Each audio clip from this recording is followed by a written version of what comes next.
कृष्णा, राधे राधे। आप सभी को मार्गशीर्ष माह की पूर्णिमा की हार्दिक शुभकामनाएं। आज मार्गशीर्ष माह की पूर्णिमा तिथि है।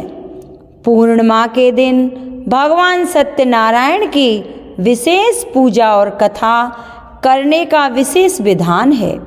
प्राचीन काल से ही पूर्णिमा तिथि पर सत्यनारायण भगवान की कथा कहीं और सुनी जाती है। स्कंद पुराण के अनुसार सत्यनारायण भगवान की कथा करने मात्र से ही श्री हरि अपने भक्तों के सारे दुख दूर कर देते हैं। कलयुग में भगवान सत्यनारायण का व्रत करना बहुत ही प्रभावशाली माना गया है।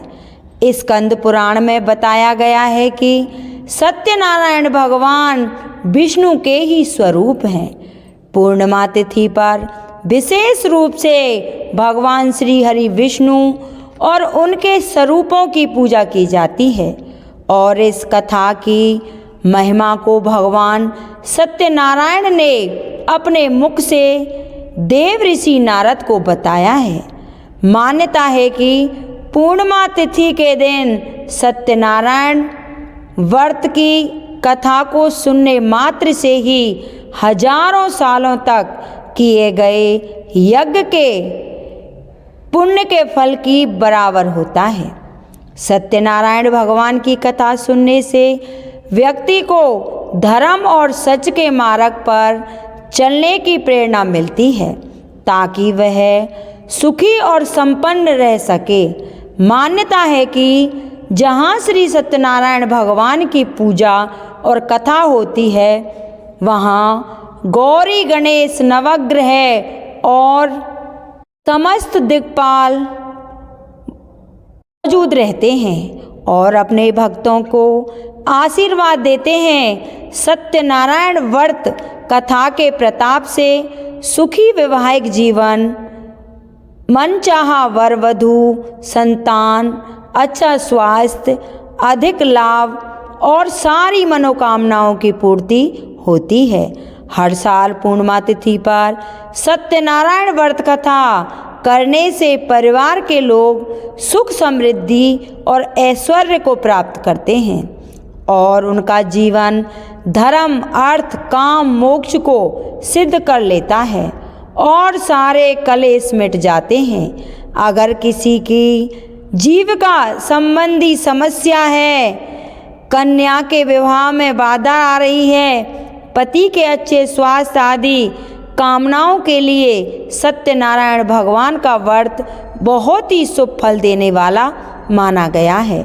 पूर्णिमा तिथि सभी देवी देवताओं को समर्पित मानी जाती है, इसलिए इस दिन ज़्यादा से ज़्यादा भगवान का ध्यान करना चाहिए। तो आइए सुनते हैं सत्यनारायण भगवान की व्रत कथा।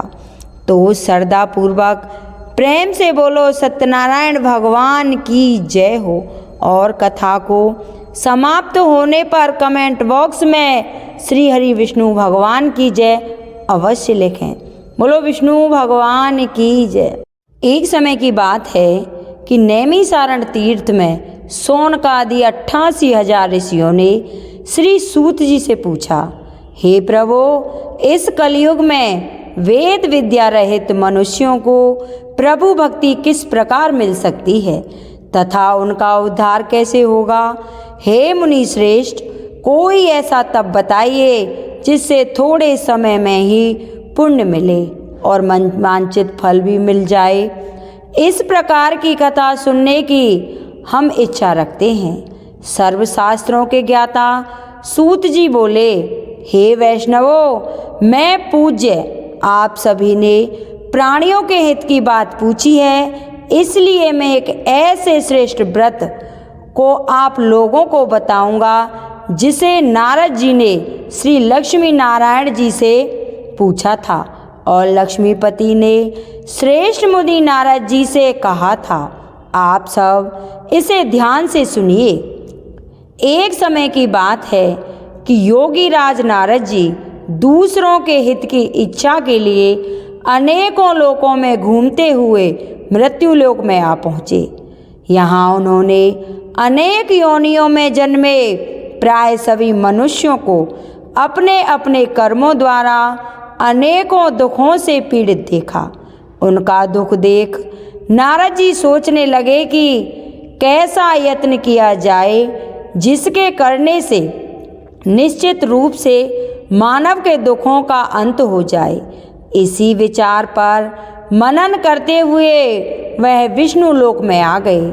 वहाँ वह देवों के ईश नारायण की स्तुति करने लगे, जिनके हाथों में शंख चक्र गदा और पद्म थे, गले में वरमाला पहने हुए थे। स्तुति करते हुए नारद जी बोले, हे भगवान, आप अत्यंत शक्ति से संपन्न हैं। मन तथा वाणी भी आपका नहीं पा सकती। आपका आदि मध्य तथा अंत नहीं है। निर्गुण स्वरूप सृष्टि के आकार, भक्तों के दुखों को दूर करने वाले, हे आपको मैं प्रणाम करता हूँ और नमस्कार करता हूँ। नारद जी की स्तुति सुन विष्णु भगवान बोले, हे मुनि श्रेष्ठ, आपके मन में क्या बात है? आप किस काम के लिए पधारे हैं, उसे निसंकोच कहिए। इस पर नारद मुनि बोले कि मृत्यु लोक में अनेक योनियों में जन्मे मनुष्य अपने अपने कर्मों के द्वारा अनेकों दुखों से दुखी हो रहे हैं। हे नाथ, आप मुझ पर दया रखते हैं तो बताइए कि वे मनुष्य थोड़े ही प्रयास से अपने दुखों को कैसे छुटकारा पा सकते हैं। तब श्री हरि बोले, हे नारद, मनुष्यों की भलाई के लिए तुमने बहुत ही अच्छी बात पूछी है। जिसके करने से मनुष्य मोह से छूट जाता है, वह बात मैं कहता हूँ, उसे तुम सुनो। स्वर्गलोक व मृत्यु लोक दोनों में एक ही दुर्लभ उत्तम व्रत है जो पुण्य देने वाला है। आज प्रेम बस होकर मैं उसे तुमसे कहता हूँ। श्री सत्यनारायण भगवान का यह व्रत अच्छी तरह से विधि पूर्वक करने से मनुष्य तुरंत ही यहाँ के सुख भोग कर मरने पर मोक्ष को पाता है। श्री हरि के वचन सुन नारद जी बोले कि उस व्रत का फल क्या है और उसका विधान क्या है? यह व्रत किसने किया था? इस व्रत को किस दिन करना चाहिए? सभी कुछ विस्तार से बताइए। तब नारद जी की बात सुनकर श्री हरि बोले, दुख व शोक को दूर करने वाला यह है, सभी स्थानों पर विजय दिलाने वाला है। मानव को भक्ति व श्रद्धा के साथ शाम को श्री सत्यनारायण भगवान की पूजा धर्म परायण होकर ब्राह्मणों व बंधुओं के साथ करनी चाहिए। भक्ति भाव से ही नैवेद्य, केले, फल, घी, दूध और गेहूं का आटा सवाया ले।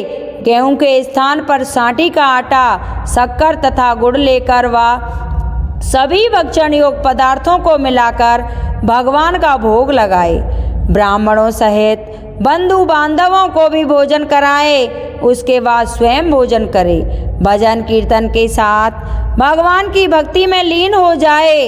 इस तरह से सत्यनारायण भगवान का यह व्रत करने पर मनुष्य की सारी इच्छाएं निश्चित रूप से पूरी होती हैं। इस कलिकाल अर्थात कलयुग में मृत्यु लोक में मोक्ष का यही एक सरल उपाय बताया गया है। श्री सत्यनारायण भगवान का व्रत कथा का पहला अध्याय संपूर्णम।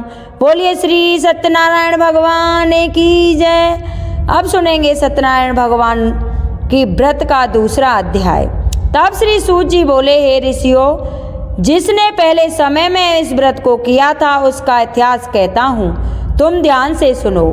सुंदर काशीपुर नगरी में एक अत्यंत निर्धन ब्राह्मण रहता था। भूख प्यास से परेशान वह धरती पर घूमता रहता था।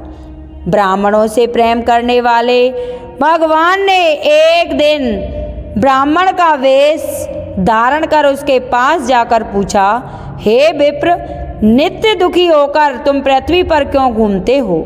दीन ब्राह्मण बोला, मैं निर्धन ब्राह्मण हूँ, भिक्षा के लिए धरती पर घूमता हूँ। हे भगवान, यदि आप इसका कोई उपाय जानते हो तो बतलाइए।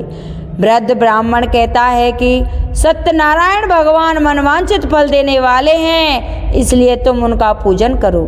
इसे करने से मनुष्य सभी दुखों से मुक्त हो जाते हैं।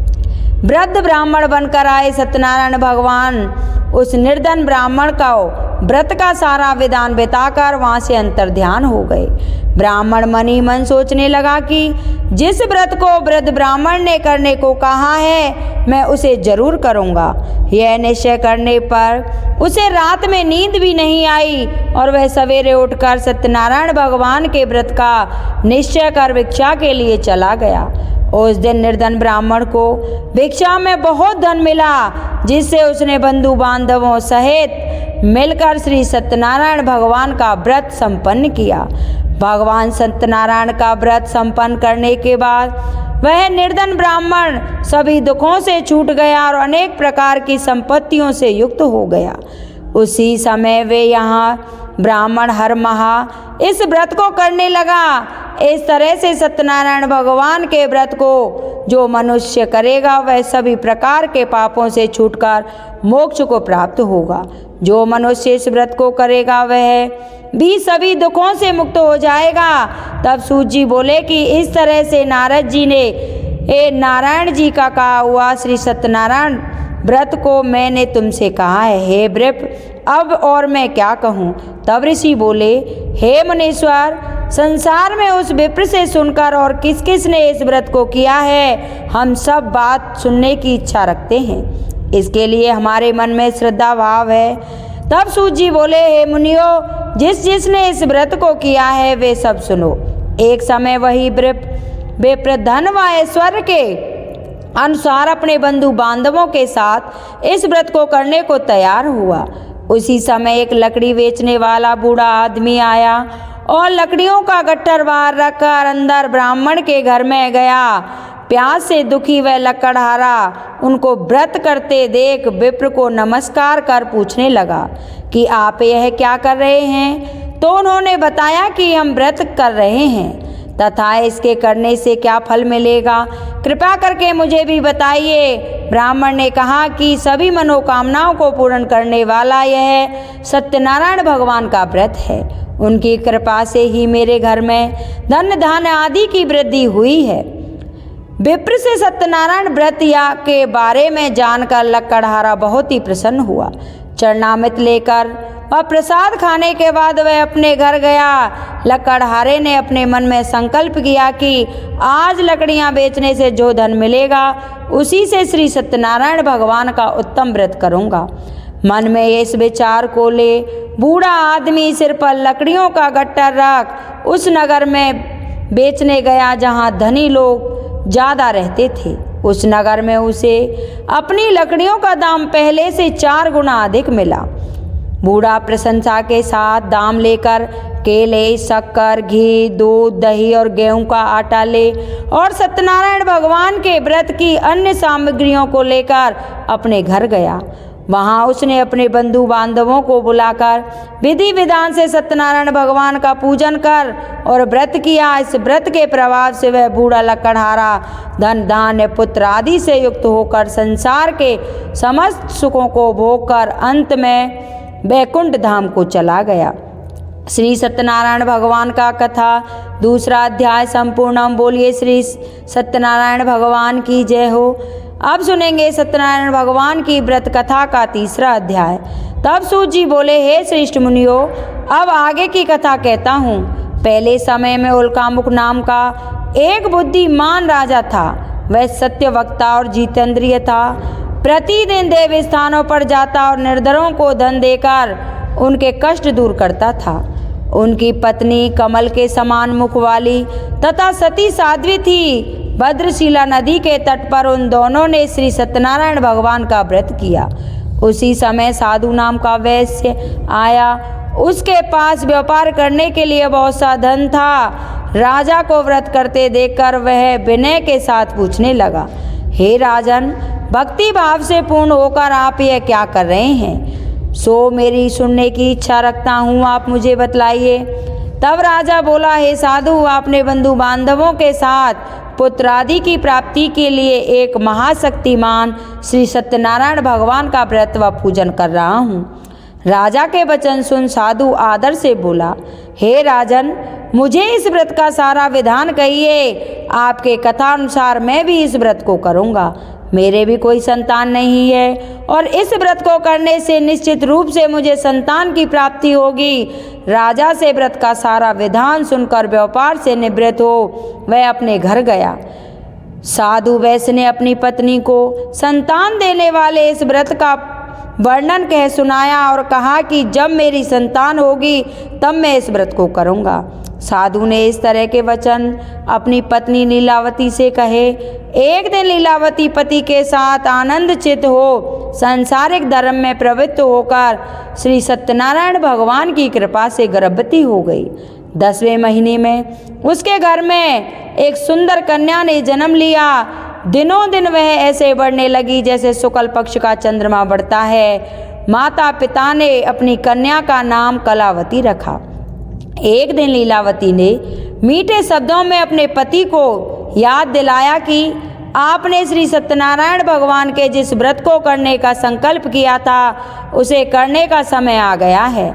आप इस व्रत को करिए। साधु बोला कि प्रिय, इस व्रत को मैं उसके विवाह पर करूँगा। इस प्रकार अपनी पत्नी को आश्वासन देकर वह नगर को चला गया। कलावती पिता के घर में रह रही वृद्धि को प्राप्त हो गई। साधु ने एक बार नगर में अपनी कन्याओं को सखी के साथ खेलता देखा तो तुरंत ही दूत को बुलाया और कहा कि मेरी कन्या के योग्य वर देख कर लाओ। साधु की बात सुनकर दूत कंचन नगर में पहुंचा और वहां देखभाल कर लड़की के सुयोग वणिक पुत्र को ले आया।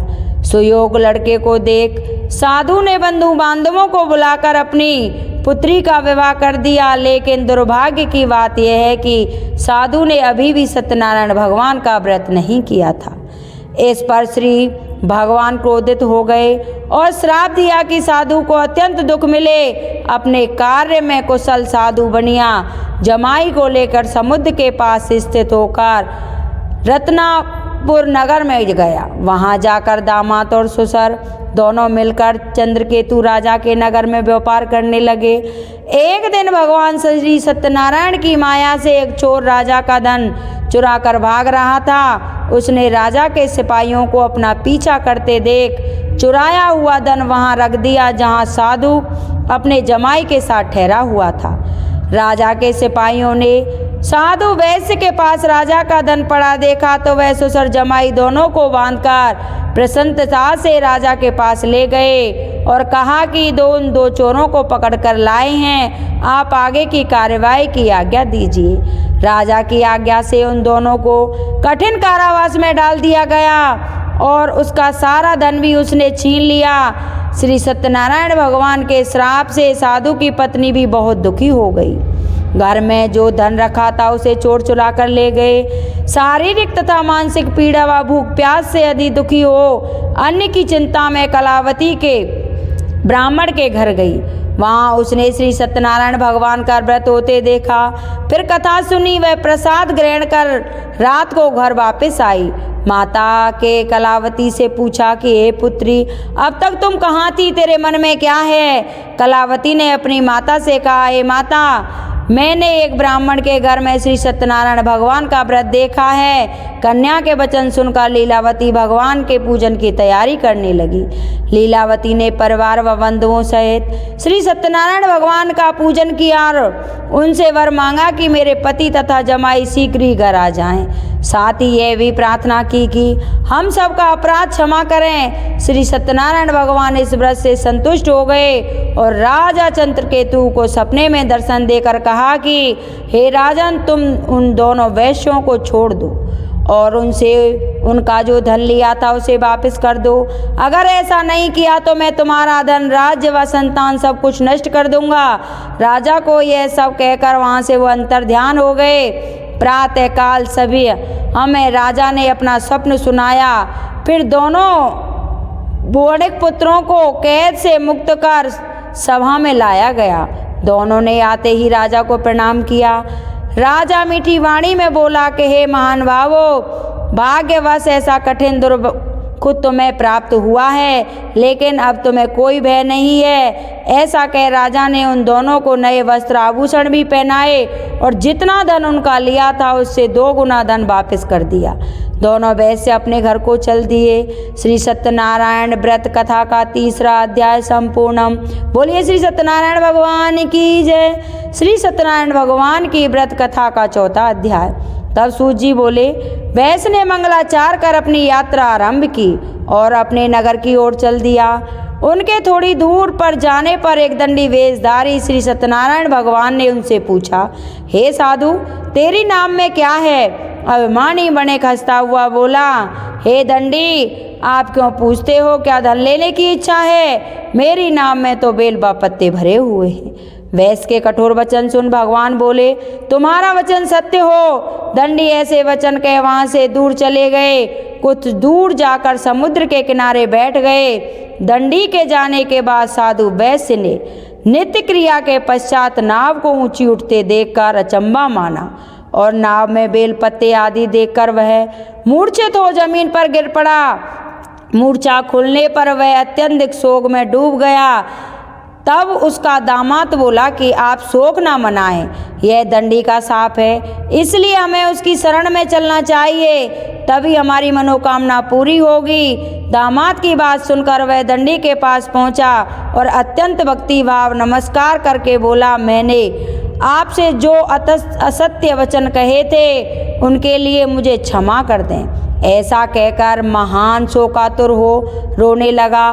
तब दंडी भगवान बोले, हे वणिक पुत्र, मेरी आज्ञा से बार बार तुम्हें दुख प्राप्त हो रहा है। तू मेरी पूजा से विमुख हुआ है। साधु बोला, हे भगवान, आपकी माया से ब्रह्मा आदि देवता भी अनेक आपके रूप को नहीं जानते, तब मैं अज्ञानी कैसे जान पाऊंगा? आप मुझ पर प्रसन्न होइए। अब मैं सामर्थ्य के अनुसार आपकी पूजा करूंगा। मेरी रक्षा करो और पहले के समान नौका में धर भर दो। साधु वैश्य के भक्ति पूर्वक वचन सुनकर भगवान प्रसन्न हो गए और उनकी इच्छा अनुसार वरदान देकर वहां से अंतर्ध्यान हो गए। ससुर जमाई जब नाव पर आए तो नाव दम से भरी हुई थी। फिर वह अपनी अन्य साथियों के साथ सत्यनारायण भगवान का पूजन कर अपने नगर को चल दिए। जब नगर के नज़दीक पहुँचे तो दूत को घर पर खबर करने के लिए भेज दिया। दूत साधु की पत्नी को प्रणाम करके कहता है कि मालकिन अपने दामाद सहित नगर के निकट आ गए हैं। दूत की बात सुन साधु की पत्नी लीलावती ने बड़े ही हर्ष के साथ सत्यनारायण भगवान का पूजन कर अपनी पुत्री कलावती से कहा कि मैं अपने पति के दर्शन को जाती हूँ, तू कार्य पूर्ण कर शीघ्र ही आ जाना। माता के ऐसे वचन सुनकर कलावती जल्दी से प्रसाद छोड़ अपने पति के पास चली गई। प्रसाद की अवज्ञा के कारण श्री सत्यनारायण भगवान रुष्ट हो गए और नाव सहित उसके पति को पानी में डुबो दिया। कलावती अपने पति को वहां ना पाकर रोती हुई जमीन पर गिर पड़ी। नौका को डूबा हुआ देख व कन्या को रोता देख साधु दुखी होकर बोला, हे प्रभु, मुझसे तथा मेरे परिवार से जो भूल हुई है उसे क्षमा करो। साधु के दीन वचन सुनकर श्री सत्यनारायण भगवान प्रसन्न हो गए और आकाशवाणी हुई कि हे साधु, तेरी कन्या मेरे प्रसाद को छोड़कर आई है, इसलिए उसका पति अदृश्य हो गया है। यदि वह घर जाकर प्रसाद खाकर लौटती है तो इसे इसका पति अवश्य मिलेगा। ऐसी आकाशवाणी सुन कलावती घर पहुंचकर प्रसाद खाती है और फिर आकर अपने पति के दर्शन करती है। उसके बाद साधु अपने बंधु बांधवों सहित श्री सत्यनारायण भगवान का विधि विधान से पूजन करता है। इस लोक का सुख भोग कर वह अंत में स्वर्ग लोक को जाता है। श्री सत्यनारायण व्रत कथा का 4था अध्याय संपूर्ण। बोलिए श्री सत्यनारायण भगवान की जय। अब सुनेंगे श्री सत्यनारायण भगवान व्रत कथा का 5वां अध्याय। तब सूत जी बोले, हे ऋषियों, मैं और भी कथा कहता हूँ, सो ध्यान से सुनो। प्रजापालन में लीन तुंगध्वज नाम का एक राजा था। उसने भी भगवान का प्रसाद त्याग कर बहुत ही दुख पाया। एक बार वन में जाकर वन्य पशुओं को मारकर वह बड़ के पेड़ के नीचे आया और वहां उसने ग्वालों को भक्ति भाव से अपने बांधवों सहित श्री सत्यनारायण भगवान का पूजन करते देखा। अभिमानी वश राजा ने उन्हें देखकर भी पूजा स्थान में नहीं गया और ना ही उनसे भगवान को नमस्कार किया। ग्वालों ने राजा को प्रसाद दिया, लेकिन उसने वह प्रसाद नहीं खाया और प्रसाद को वहीं छोड़कर अपने नगर को चला गया।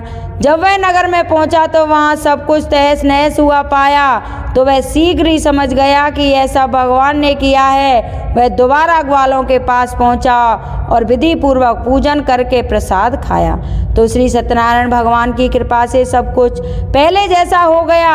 दीर्घ काल तक सुख भोगने के बाद मरणोपरांत उसे स्वर्गलोक की प्राप्ति हुई।